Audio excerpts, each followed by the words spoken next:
How many of you like listening to stories, especially after listening to what John just shared a little earlier? I love stories, but I also realize that I don't tell as effective as John talked about. Present tense, past tense, it just confused me. And now I want to try this out. And John has gracefully agreed to do a workshop with us. And I'm extremely happy that we are here to be part of it. Please help me welcome John Bates, who will conduct this workshop with us to help us find our origin story, how to craft it, and how to tell it effectively. John? Thank you. Thank you very much. All right. So I'm going to put this in gallery view so that I can be seeing you. So if you can come on video, that's great. Then we can communicate a little better. And this is definitely the time that I want to be answering questions. And it's a little hard for me to keep up with the chat. So I might have people just raise their hands or wave to me or something to be able to address questions.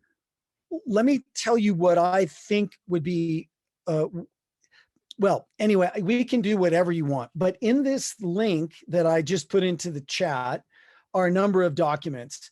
The ones that are the most relevant for us right now are the Power of Your Origin Story Action Guide, which you'll all have access to in that Dropbox transfer, and then 2, the breakdown of my origin story. And the action guide, the first one, talks about what an origin story is and asks you a bunch of questions that I think are really worth digging into. And by the way, this is an exercise done best with beginner's mind. I know you already all know yourselves, but we're not going to find anything new in I already know that, right?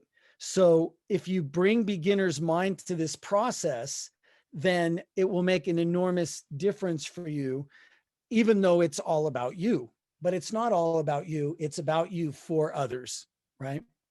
So we could look at that document together real quickly. We could look at a very short version of my origin story as told to Jack Canfield. It's less than 2 minutes. And I can break out for you some of the key pieces of that. And then what I think would be good would be to go into breakouts, give everybody a few minutes to share what they're seeing about their own origin story with a couple of other Toastmasters, and then come back and talk about what we got out of that, and we'll see where we are. Does that sound reasonable? Okay, so I'm just going to open up the Power of Your Origin Story Action Guide for a second, and I'm going to give you the highlights. You don't even need to necessarily look at it. You'll be able to look at it after this. But the point is that you are doing what you're doing because you are inspired to do it, whatever it is, because you have other options. No one is here. No one is in their job. No one is in their relationship because they don't have other options. None of you are in that situation. So why are you in that situation? Why are you using your life to do the things that you're doing with your life?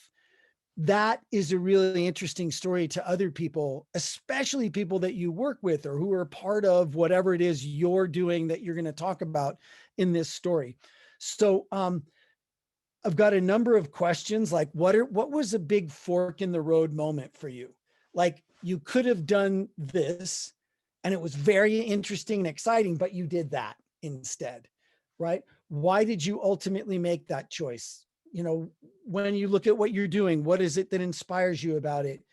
And I've just given you a number of questions, and it's a process. It takes a little while. The story is going to be too long at first. Don't worry about it. Tell the whole long version out loud to yourself, and then start honing it down. And you'll see how I've done that quite a bit in the thing that we review in a minute. But remember that this is something that unfolds. And in my Live Like a Leader course, which is an ongoing group leadership program, speaking and leadership and life, we've spent months on this. It's an ongoing process. and you just keep getting deeper and deeper into it for quite a while. And don't worry about getting it right. Don't worry about, any of that stuff. Just be in that process of looking at why it is you do what you do. What is it that inspires you? And here's what I guarantee you. If you keep looking and you stick with it, at some point it becomes very obvious that there's just a golden thread going through every moment of your life that connects you and all those things that you thought and cared about as a little kid all the way up to today, right now. And people find that tremendously inspiring. And you know who finds it the most inspiring often is you. If you come at this with beginner's mind, you just might surprise and inspire yourself on a whole new level. That's my experience with everybody that I ever have worked with, every single person. Good. All right. So let's take a look at now. This second one is the breakdown of my origin story. And I share with Jack Canfield, what that I share with him that story. So is it okay if I share my screen, Shyamala? Yes, of course. Okay, so I'll get this up here on the screen, and I'll share my screen, and I'll make sure, the big secret with Zoom when you're sharing a video is to make sure that you click optimize for video. Sounds easy, right? Okay, here we go. Let's see. So optimize for video, which also helps with the sound, and share screen. Oops. And share. All right. Now, are all of you seeing this Vimeo window with Jack Canfield and myself? Okay. Yes. Okay, good. Great. So here we go. I'll pop it up like this. Whoops. I'll go like that. And here we go. This is 2 minutes long or so.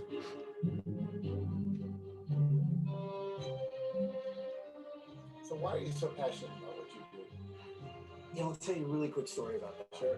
I always had the soft skills, and I was always really jealous of the people who had the hard skills because they got paid more, they seemed more valuable. So I was going around in my career trying to prove I'm valuable. I felt like I wasn't. It was just kind of awkward. And then in 2009, I went to TED for the first time, and I saw really unequivocally the power of one person with a clearly articulated idea. And it really excited me. And I went to one of the very first ever TEDx events, which was in Santa Monica right afterwards. And there was this guy on stage who had a very interesting topic. He had all the hard skills in the world, but it was really an awkward talk. He was nervous. He was fidgeting. I mean, everybody in the audience, we were so nervous, we were going to throw up because he was so nervous, And so, of course, the insecure, evil part of me was going, ha, ha, ha, ha, ha, right? But my friend Michael Weiss walked over and whispered in my ear, John, we've got to do something to help people like this. And it was one of the biggest light bulb moments in my life. Like the light bulb went on. And I realized that if I just got over myself, if I got that chip off my shoulder, I could make a difference for someone like that. So I went home and I started creating what's now my signature training, the Speak Like a Leader Bootcamp.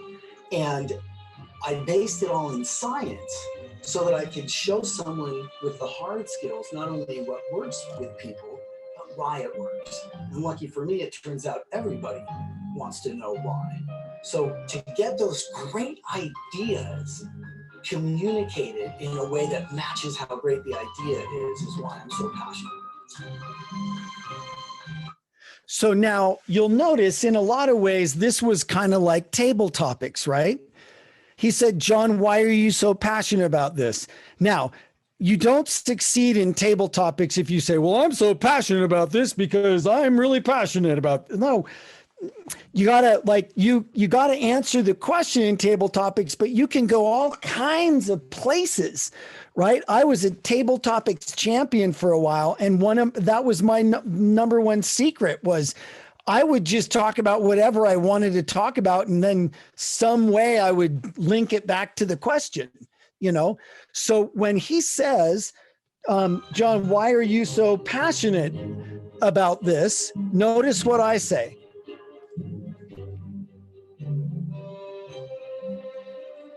So why are you so passionate about what you do? You know, I'll tell you a really quick story about that. Sure. I'll tell you a really quick story about that. And he says, sure. And did you notice he smiles? Do you know what happens when people realize that you're starting to tell a story? Their brain lights up in the same way that it lights up when it expects to get a reward. Like those poor little animals that they put in a cage and have them push a button and food comes down. Like that's how our brains light up when that just happened to him. And you can see it in his smile when I say, let me tell you, and by the way, I didn't say, let me tell you a really long involved story about that. I said, let me tell you a quick story about that. And he smiles and says, okay, right? I always had the soft skills, and I was always really jealous of the people who had the hard skills because they got paid more, they seemed more valuable. So I was going around in my career trying to prove I'm valuable. I felt like I wasn't. It was just kind of awkward. Now, those of you who were here yesterday heard a much longer version of this story. Yeah. Now, hopefully that version was fun too, but this is a media version of the story, right? This is an interview version of the story. So I'm leaving out all kinds of stuff. My sweet wife brought my phone down that I had left upstairs without turning off the ringer. Sorry. Chris.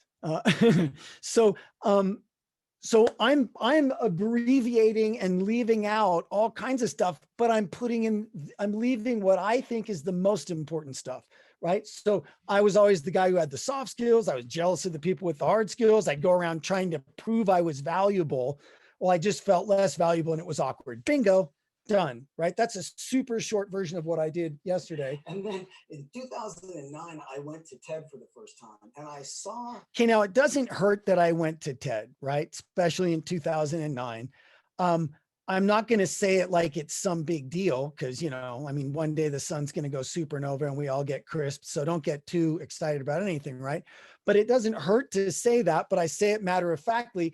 And notice where I go. Really unequivocally the power of one person with a clearly articulated idea. Now, that was a moment of me getting my own value on some level.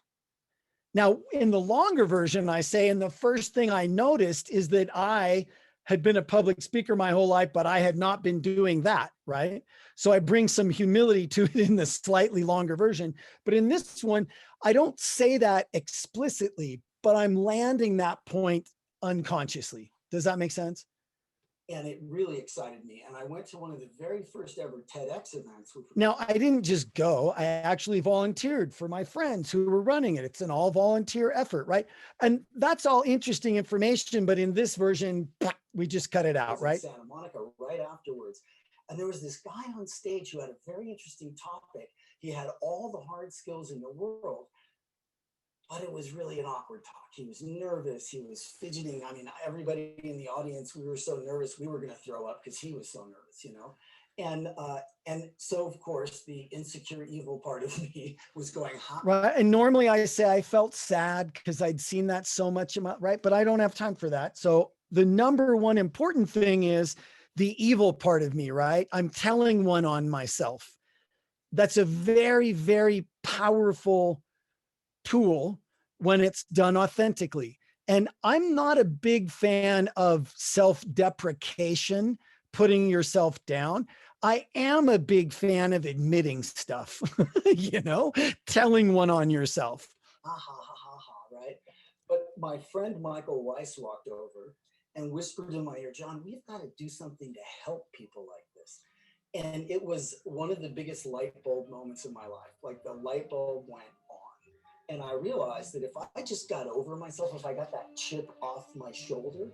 So now this is one of those things that I call, based on the work of a guy that I admire a lot, whose name I forgot, an intimate epic.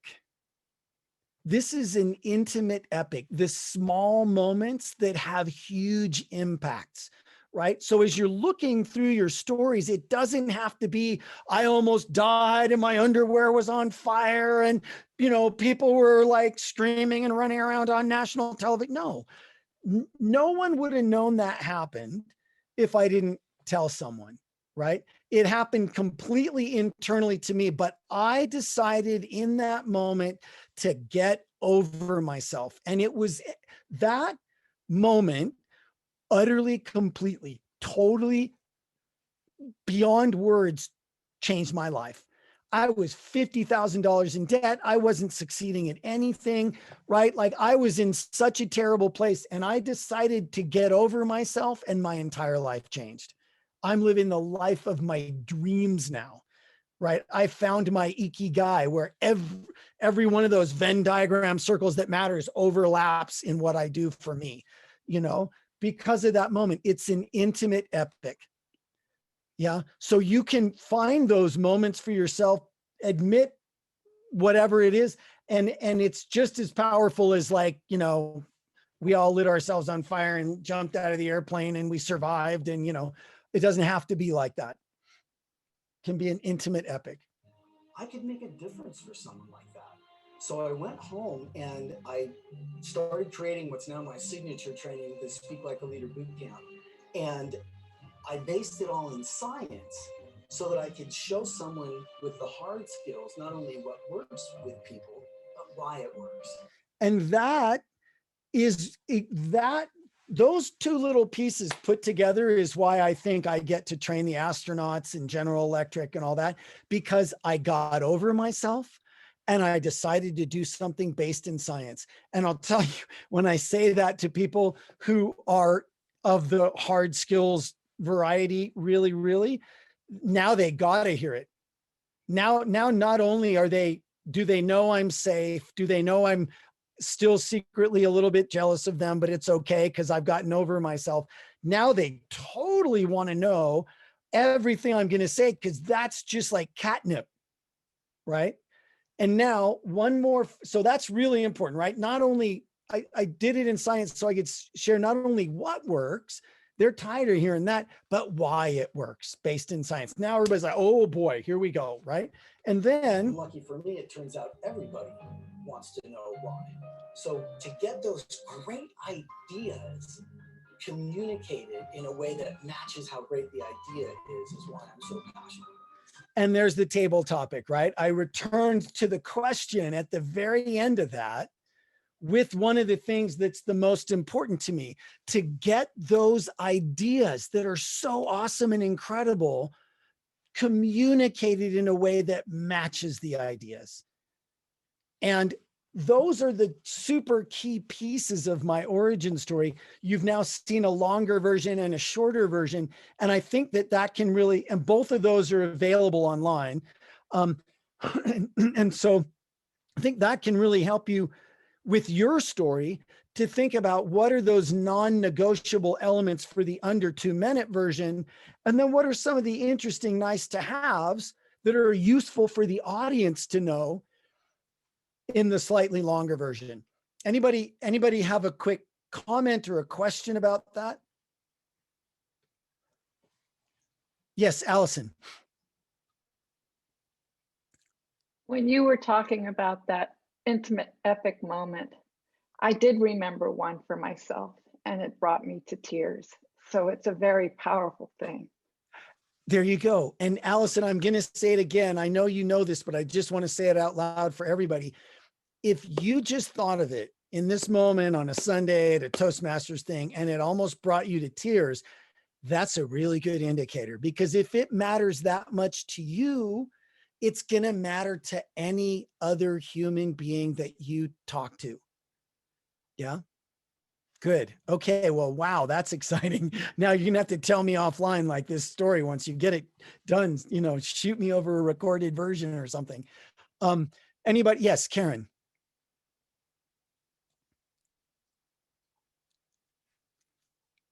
John, would you start developing the long version or the short version? What's the order? Great question. Great question. To refine it? do the long version. When I start working with clients on this, the first version's 10 minutes, right? And it has everything, the bath water. Oh, the time my dad made me cry, like, oh, it's got everything, right? And that's okay. We want to know all that stuff, because if you start editing too fast, you might lose a really important, intimate, epic kind of moment because it doesn't seem important enough. But once you get that 10-minute version, that's just kind of for you. Now, here's the other thing. Do it out loud, even if it's just for yourself. Sit down and record yourself or video yourself, whatever you want. You don't even have to watch it again, right? Let somebody else watch it and give you comments. But just to hear yourself say these stories out loud, like 3, 4, 5, 6, the way that I did that with Jack Canfield, exactly how I wanted it, is because I had practiced that like 500 million times before.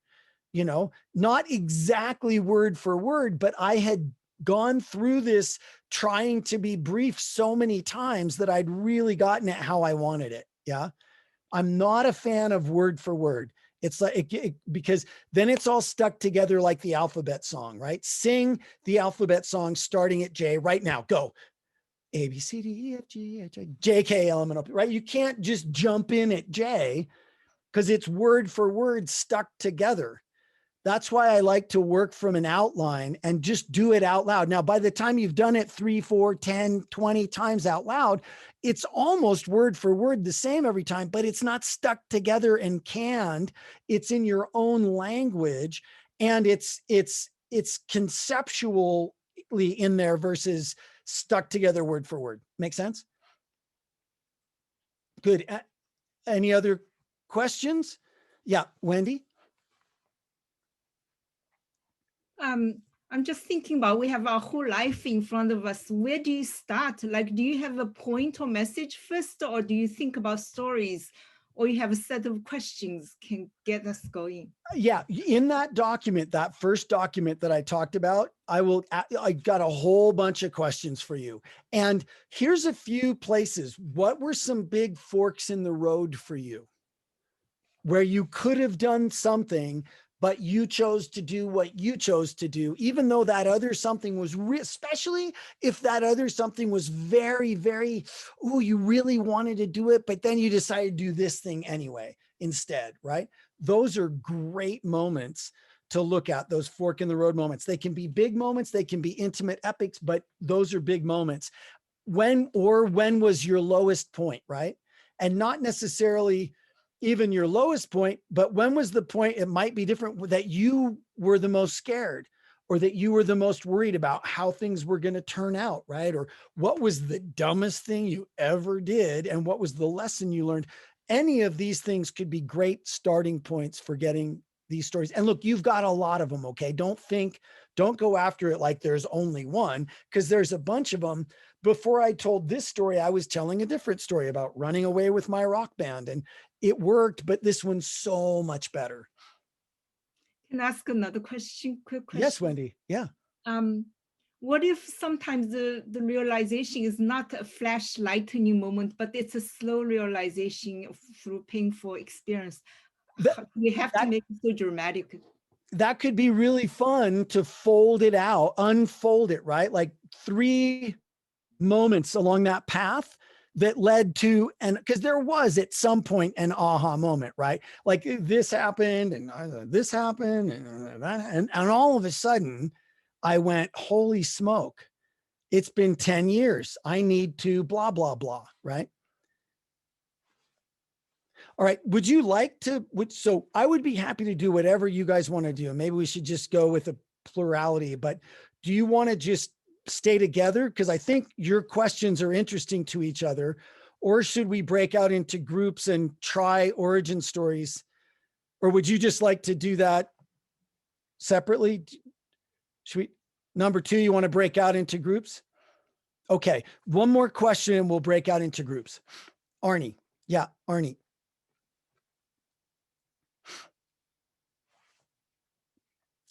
Mr. Bates, this is a general question since you're beginning of the talk today. Do you make your point explicit or implicit to challenge your listeners? Point number 1. Point number 2, there's the principle in storytelling. don't tell, show it. But in your monkey story, you said something strange happened.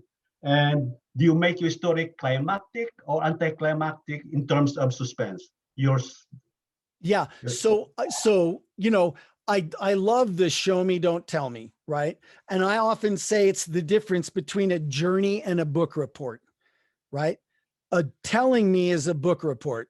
I don't want you to just tell me, take me on a journey, right? So that's why I would say I'm standing here in the savannah and monkeys are literally falling out of the sky. Right now you're there with me, monkeys are falling. It's not just, I went to Africa and I was standing by a tree and, you know, so I think it's really important. Show me, don't tell me. Take me on a journey. Don't give me a book report.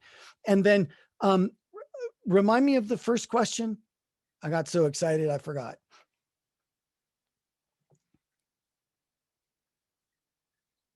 Do you make your point Implicit or explicit to challenge your listeners? Okay, so I think it's a great question, and I think that it's up to you to decide what you want to do in any particular moment. But what I will say, which might be a little surprising, is that given all of my work over the past decade plus, what I think people make the mistake of doing too often is not making the point explicit. I think people think that like, I don't know what the exact draw is. They think the point's so obvious, or they think that like their audience should get the point or something. But here's the thing to remember. When we're listening to you, that is a great honor we are doing for you. We are in reception mode. We are listening. We're letting you drive. We're letting you guide us. And we're not in the mode of being super analytical and stuff. We're listening. So I think I would say much more often than not, I would say, be explicit. And once you've told the story and maybe once you've let the shoes drop and whatever, say, now look, it might seem obvious, but I want you to get the point is blah, blah, blah, right? And you could be implicit at first and then still be explicit at the end. Mostly I see people make the mistake of the audience completely misses the point because they just never share it, you know? All right. So is someone, I can do breakout rooms. Should I just do the breakout room? I think a lot of people are voting for Allison's recommendation, John. Oh, what's Do that? the breakout as a demo for the full room. Do the exercises in front of everyone with the few folks you choose to interact with. Okay. So we'll stay together. All right. So Shabir, how about you so what I would like to do is just have a few people share about, 2 minutes or so, maybe 3 minutes. I'm going to open up a timer and I'll kind of give you a little bit of a hint of how long you've been going, and we'll stop at 3 minutes. And then I'll just give you a little bit of feedback and we can hear some of each other's stories and sort of see how we think that works and everything. Does that sound good? All right. So Shabir, unmute yourself. That's awesome. I love, that's a great, was such a now name for this thing. Are you able to unmute, Shabir? Yeah. Now there you go. Now we got you. Okay. So when you start, I'm going to hit start. I'll give you 2 minutes, 1 minute, no minutes. When we get to 3 minutes, if you're not quite done, no harm, no foul, but we'll just stop so that we can get as many people in as we can. Sound good? Sure. All right. So Shabir, what is the story of yourself that you're seeing here as like an entree into this origin story world? I used to help people, youth who had behavior issues. And I did that by taking them into wilderness and having adventure of their life. I took a group of people to grafting in Trinity River. We had a wonderful rafting experience, if you can imagine.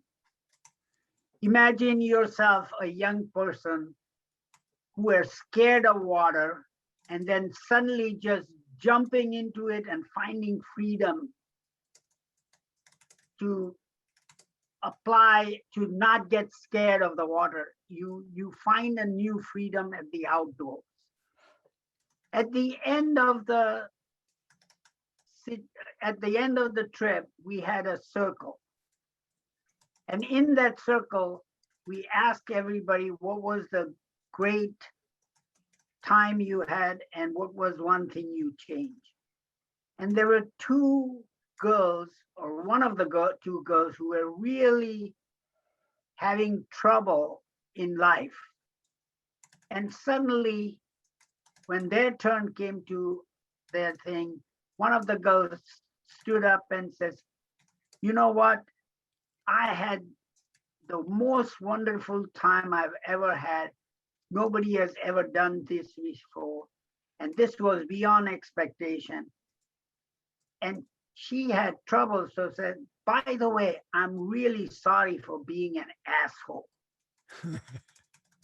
And I suddenly realized that the freedom in outdoor, freedom from the constraint of everyday life, somehow enables you to find freedom within yourself. You suddenly feel that you can do anything, and what you were doing was not serving you. Now you have something that you can do, change in life, and be inspired. That's when I realized how I can take youth outdoor, enable them to find freedom outside, and then inspire them to find freedom within themselves. Awesome. Great. So Shabir, this is really, really cool. That's really great. And let's talk about a couple things to just make it even better. Yeah. Okay. Okay. So the first thing that I would say is I wonder if you have a story, you know, because you used to do this, but what made you do this? Why did you even start doing this? Did you used to be a jerk till you got into the outdoors, or what, you know, is there, tell me in like 30 seconds what the story of that is. Well, the story of that is that I was an engineer and I really didn't find that to be an engineer. It wasn't who I am. And I was searching for something who I am.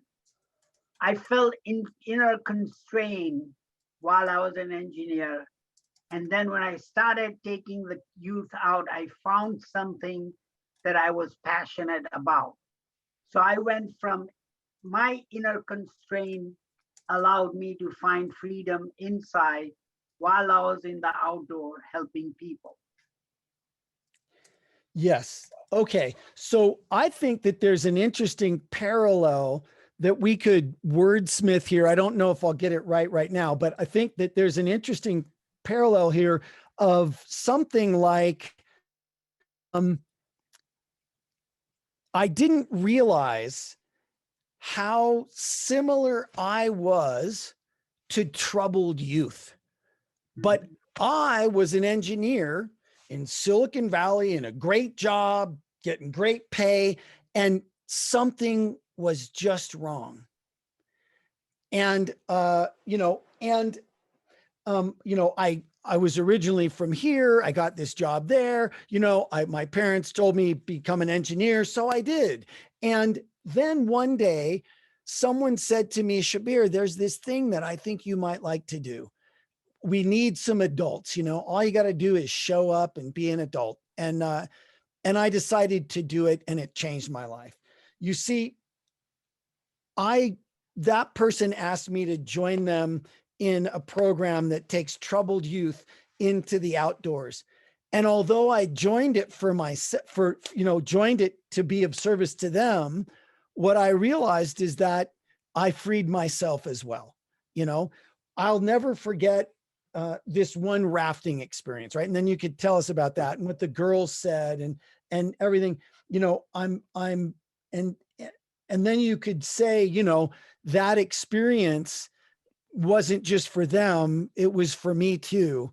And, you know, and then you set yourself up to make a good call to action to other people who might want to come volunteer to support this organization. And if you don't have time, you could give us money, right? And And, you know, it just shows me again how much being of service to others does for me or something, right? Mhm. So, and I think that's really fun. And what I would encourage you to do is and for everybody, right, that thing of you being an engineer and you felt constrained and it wasn't who you really were. And then when you found this, it opened something up. You know, now we get who you are. We're much more interested and excited about the program that you're a part of. And we want to make a difference for the youth. And maybe we'll even volunteer or give money to this program because it touches us. Yeah. Mhm. So good job. Good work. Thank you. All right. So Shamala, do you want to help me pick someone else to go? Should we do this again? Sorry, I think you need to unmute yourself. Yes, I unmuted myself. I think we can pick another member as well. We have Great. time for one more. Okay. Do you want to pick someone, Shamala? No, go for it, John. Depending Okay. on who you see on your screen. Someone wrote pick Allison. So I'll go with that. How's that? Karen just threw you under the bus, Allison, in a good way. I raised my hand, so she was picking up on me here, Okay, awesome. picking me out from under the bus. There you go. So I was running through this routine of cleaning everything out of my possession that was unnecessary. I come across this box of old letters from my family. And as I'm going through the letters, I pick out one from my father. It's a card. It says, "Dear Allison, I'm so proud of you.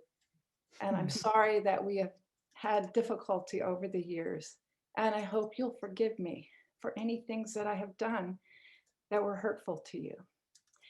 This letter came to me from years before, and I had never replied to it.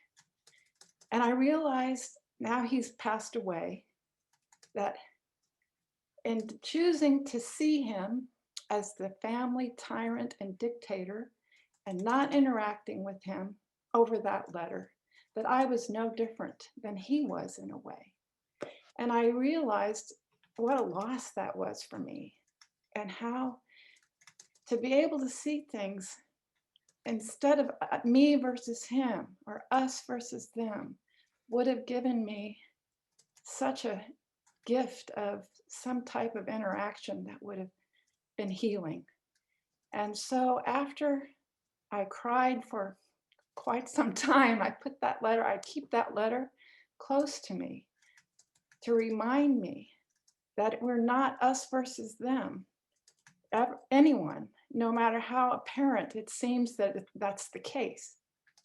And so I'm passionate about finding ways to get through that fog of confusion with each other. Awesome.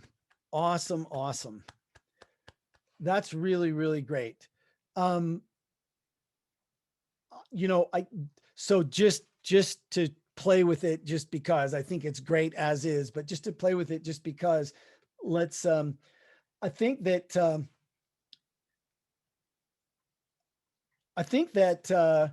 you could, you know, I was running through this routine of cleaning everything out that was unnecessary, because it kind of gives us, I think, an insight into you, right? That's kind of Allison, right?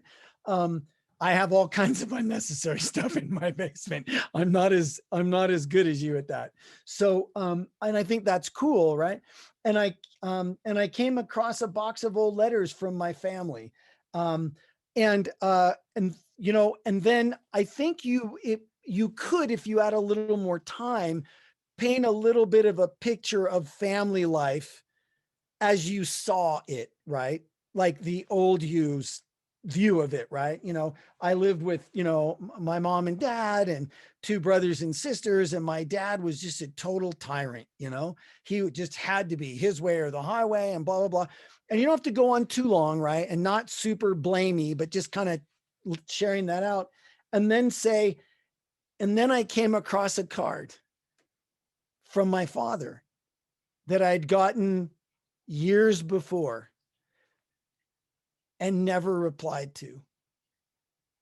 And I opened it up again and it said, "Dear Allison, I'm so proud of you.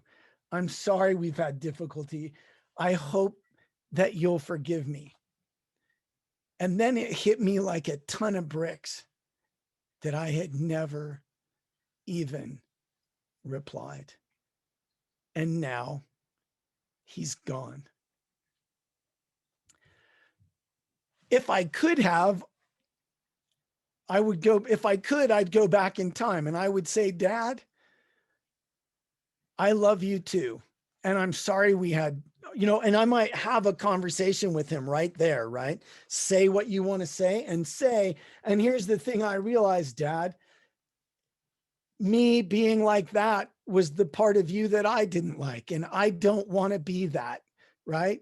And I love you. You gave me life. You raised me. And I'll just always have gratitude for you. And I'm so sorry I didn't reply." And then you can say, you know, and that's not just families, right? That's friends, that's communities, that's countries, that's our planet. And take that whole thing to kind of a big call to action, right? Of be forgiving and assume good intent. And, you know, you could make a really good argument out of that whole thing. But that's, again, one of those intimate epics. Nobody was there. It wasn't on national television. It was just a moment of you.